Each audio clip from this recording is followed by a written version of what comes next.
कलवा नदी किनारे बैठकर सोच रहा था, ये मछलियाँ भूखी है, इन्हें दाना लाकर देती हूँ। तभी वो उड़कर घर जाता है और महीनों का जमा अनाज अपने पीठ पर लेकर नदी किनारे आता है और मछलियों को दे देता है और बोलता है, अब मछलियाँ इन्हें खाकर पेट भर लेंगी। तभी गौरी घर जाती है और देखती है कि उसका अनाज जो जमा करके रखी थी वो नहीं है।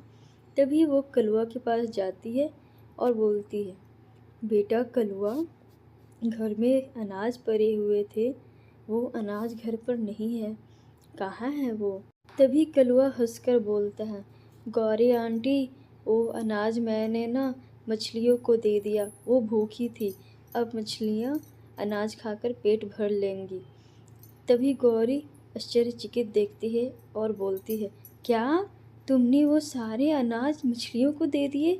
मैंने उन्हें वर्षों के लिए जमा करके रखा था। तभी कलवा वहाँ से भाग जाता है और गौरी चुपचाप देखते रह जाती है। उधर गुग्गू है जो कालू का घोंसला तबाह कर रही थी, एक एक करके तिनका निकाल रही थी और बाहर जाकर घोंसले से फेंक रही थी और फिर बोलती है, अब मैं सो जाती हूँ, वरना कालू आंटी आएंगी तो मुझे डांटेंगी। और फिर वो सो जाती है। क्योंकि सोने के थोड़े ही देर बाद कालू अपने घर आती है और अपने घर आकर देखती है तो उसका घोंसला टूटा हुआ होता है।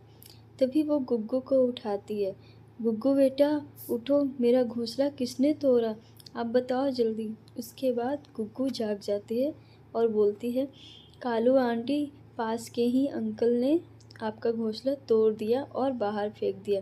उसके बाद कालू बोलती है, उसकी इतनी हिम्मत कि उसने मेरा घोंसला तोड़ दिया।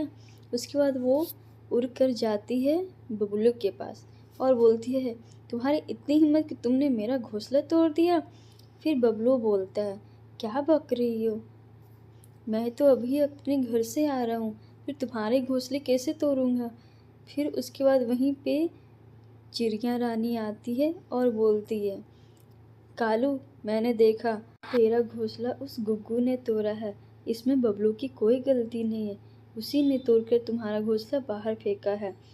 तभी उसके बाद कालू बोलती है, क्या ये सब काम गुग्गू का है और उसने मुझे बबलू के खिलाफ भड़काया। उसके बाद कालू अपने घर जाती है और गुग्गू से बोलती है, मुझे पता है कि तुम जाग रही हो, इसलिए जल्दी उठो और बताओ घोंसला क्यों तोड़ा। उसके बाद गुग्गू उठती है और बोलती है, आंटी, ये घोंसला मैंने ही तोड़ा। उसके बाद कालू बोलती है, मुझे नहीं पता था कि तुम भी इतने शैतान हो, मुझे तो लगा था मेरा कलवा बेटा ही इतना बदमाशी करता है, लेकिन तुम भी इतनी बदमाशी करती हो। उसके बाद उधर कोरी बोलती है कि मुझे नहीं पता था कि तुम भी इतने शैतान हो, चलो मैं तुम्हारी मम्मा के पास छोड़कर आती हूँ। तभी कलवा बोलता है, आंटी आंटी, आपने तो बोला था मैं बहुत अच्छा लड़का हूँ।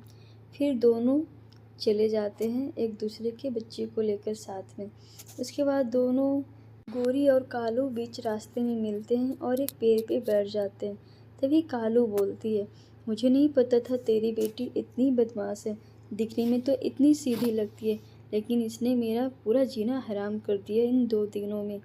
तभी गोरी बोलती है, तेरा भी बेटा कम शैतानी नहीं है, मुझे तो कलवा बहुत सीधा लगता था, लेकिन इसने तो मेरा दाना सारा ख़त्म कर दिया और मेरे घोंसले में पानी डाल दिया और आज तो मेरा घर ही जलाने वाला था। मैं भी ये 2 दिनों में बहुत परेशान हुई हूँ। जो दूसरे के बच्चे तो दूर से ही अच्छे लगते हैं, पास से बिल्कुल भी नहीं। तभी दोनों बच्चों ज़ोर ज़ोर से हंसने लगते हैं। उसके बाद गोरी और कालू अपने अपने बच्चे को लेकर अपने अपने घर की ओर चले जाते हैं। ये कहानी यहीं पे समाप्त होती है। प्लीज़ लाइक करें, सब्सक्राइब करें एंड शेयर करें। Thank you.